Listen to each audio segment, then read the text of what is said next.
at a tipping point of the census.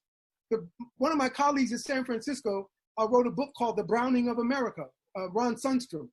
That's where we are. Say the name again. Ron Sundstrom, and the book is called The Browning of America. It's a book in philosophy, but he's not looking at demographics as much as he's thinking about what that means. But the demographics of America are changing. In every congressional district right now, the Latina birth rate is outperforming white women birth rates in every county in America. And that was 10 years ago. This is old research, I'm telling you.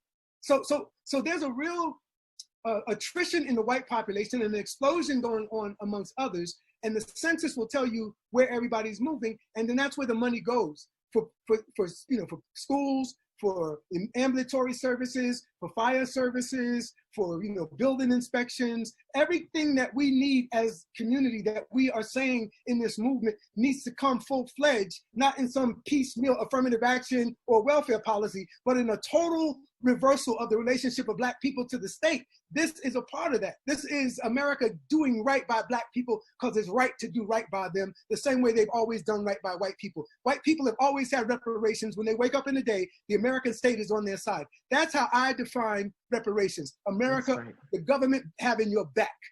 Right. Like FDIC, government backed. And we need Black to be government backed in the same way the government has always backed white. White people have been duped by the American state into thinking that they're really superior. And now that they can see that they're not. And so the American state gave them a false sense of superiority for the past 100 years. And the truth is all coming out because we're not dying, we're growing. Anybody talking about Black genocide is ignorant. We're going from 45 to 75 million before your children reach our age group. So that's where we're headed. Black people are exploding. The only people dying out and experiencing any kind of attrition or genocide is white population. And that's why we have to understand that we're going to see a lot of lurching out, a lot of violence, a lot of desperation, trying to hold on to the old thing. And then you're going to see another energy of young white people that you've seen now say, that's not going to happen. And I've been saying, the thing that Black folk have always needed is some white people to be revolutionary. I'm not talking about the SDS or some group of radicals like hippies and Castro or in the 60s. I'm saying a generation of white people to be their own revolution. Every generation of white people have failed Black people. Every generation they lie and promise us. They are the generation that will rid us of racism. And we've inherited for now 20 generations of white liars.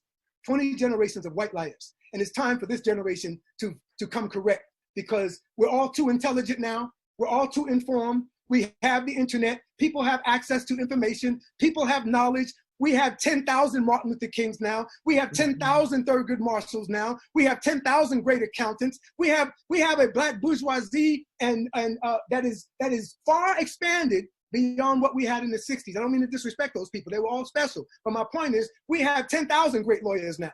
We have, Thurgood Marshall and Charles Houston and a few others here and there, Constance Baker and a few others here and there. But overall, now that was a cadre of maybe 50 people. I'm saying now we got 25,000 Thurgood Marshalls. Where are they?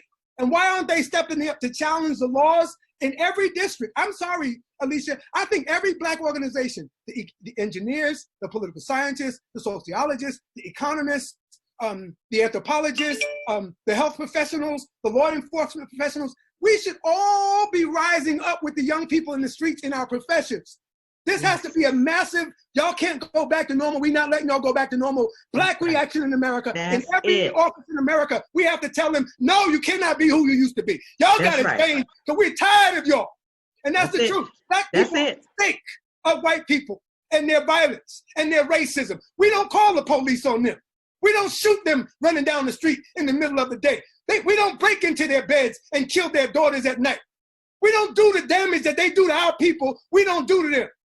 So I'm just saying, Black people are in a condition, but we don't need to change. Our condition needs to change. White people need to change as a people, and they don't got no condition other than the mental one of being tricked by their own government into thinking that they were naturally superior when all along it was the reparations that the state was giving them every time they woke up white, and they didn't have to deal with redlining. They didn't have to deal with ghettos. They didn't have to deal with being occupied by the police. They didn't have to deal with bad education, bad food, and all of these kinds of things.